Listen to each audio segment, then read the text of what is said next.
you guys are saying, hey, not so fast on this lead sinker issue. Absolutely. We oppose Senate Bill 89 as it's written currently because this bill effectively bans the use of all lead in New Hampshire waters. Now, we have to dial back to 1996. There was a law put in place that limited the weight and size of lead fishing tackle that was used on New Hampshire lakes. And the reason that was put in place was because small things like split shot that are a quarter ounce were being ingested by loons. Mm-hmm. The fishing community, the New Hampshire Wildlife Federation, recognized that to be an issue, and we absolutely supported that.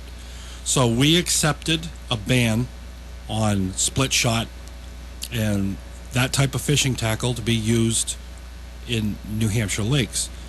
Fast forward to now they effectively want to ban lead jigs, which are actually 4 times the weight of the split shot that's being used. Loons don't ingest that.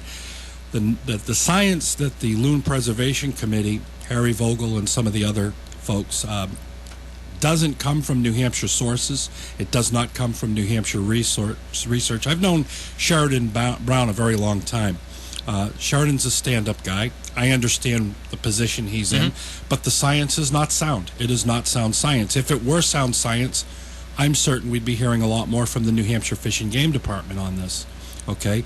Let's talk about the reality of what fishing tackle is made out of. You know, the average fisherman does not care what their fishing tackle is made out of. They don't care if it's lead or bismuth or tin composites, okay? What they care about is access to it, okay? By doing a widespread ban on jigs and lead fishing tackle that this bill advocates to do, you're decimating the fishing industry in the state of New Hampshire. And presently, let's look at the honest facts in terms of how many loons we have. At present, there is a report at Fish and Game that says our loon population is over carrying capacity. In other words, New Hampshire's carrying capacity is roughly 600 loons. We have, last count, 636 loons. So I'm finding this whole thing, 52% of loons dying, is actually a red herring in this present day and age. 48. Yeah. That's what they said. 48%. Okay. Just to be fair. Yeah. But, you know, with that all being said, I one of the things I've brought up is that access to jigs. One of the things that I know as a fisherman, it's hard to find alternatives unless you are using split shots. If you're using split shots, it's all out there. Sure. I'm a very active fisherman, and one of the things that I had said also is that I'm already at a point where I'm using mostly no tox because I go to other states that have these requirements, and just, you know what, it's just easier for me not to get myself into trouble and have the wrong thing. But one of the things that I'm a little confused on is the ingestment seems very high here.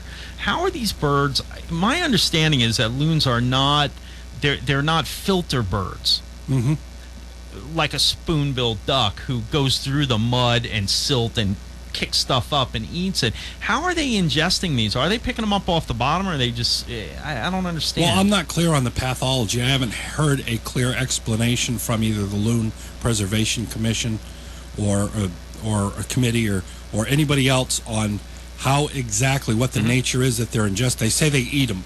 Well, what does that mean? Are they I mean, all kinds of animals eat all kinds of things, and they don't necessarily ingest it. They spit it, or... I don't know what the pathology is, to be quite honest with you. What I do know is that this particular bill will decimate the sport fishing industry. And you think hunting is big? I mean, fishing is bigger.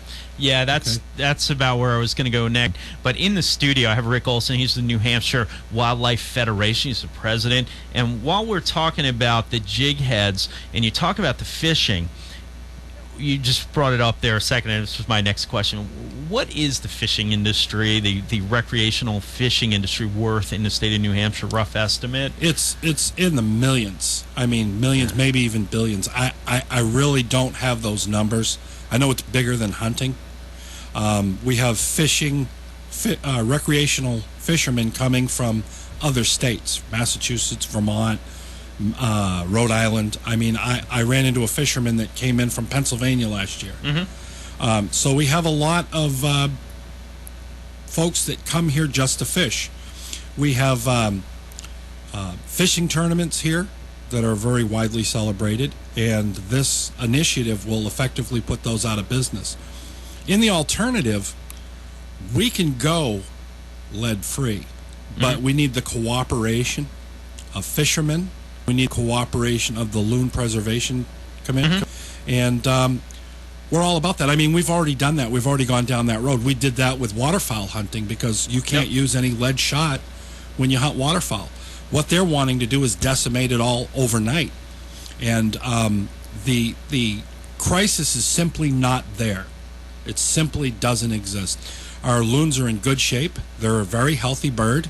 Their presence is well-founded on our waters. You know, the thing that amazed me, the last time this bill came up, I was at the State House, and all the people that showed up, I identified several of the homeowners that showed up in support of banning this lead fishing tackle. And interestingly enough, some of these people owned homes right on the lakes. And if their homes were not there, those would otherwise be prime nesting habitats for loons. You know, so I found that to be a little bit disingenuous. I've often argued that, not even on this issue, that some of the people who scream the most are the people who are taking habitat away. And so I will say, and it's not even on this particular issue. I mean, I see this all the time. I grew up in a saltwater marsh environment, and the people who were always trying to change the laws were people who had essentially filled in parts of the marsh. It's like, well, wait a minute, you're supposedly to save all this, and you're fighting it. But Rick, I'm almost running out of time here. So one thing that you had said was that you're for, like, if we all come together, we can come up with an agreement. I think that's a very important note. There's some willingness for give and take here. Sure. No fisherman goes out in the morning and ever says, you know, no fisherman ever going to make the argument that we need to use lead and lead alone. Right. Okay.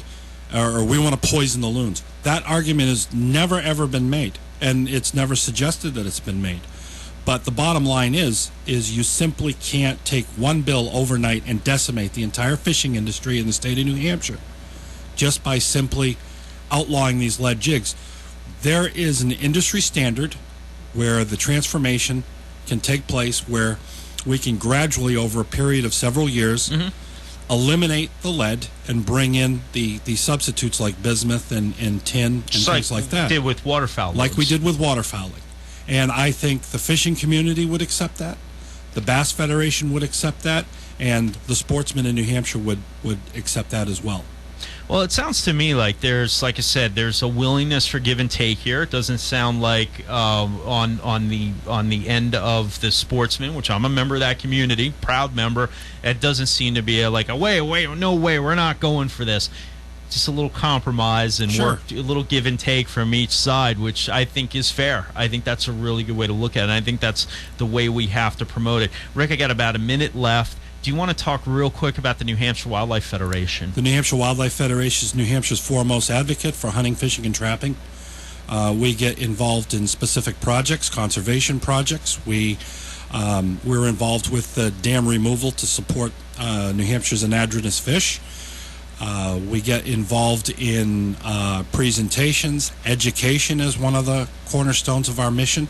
And we have a full board. We meet every third Monday in Concord, 54 Portsmouth Street in Concord. And we're just a fantastic organization. If you're a hunter, fisher, or trapper, you need to join us because we advocate. Not only that, our latest advocacy is for shooting ranges.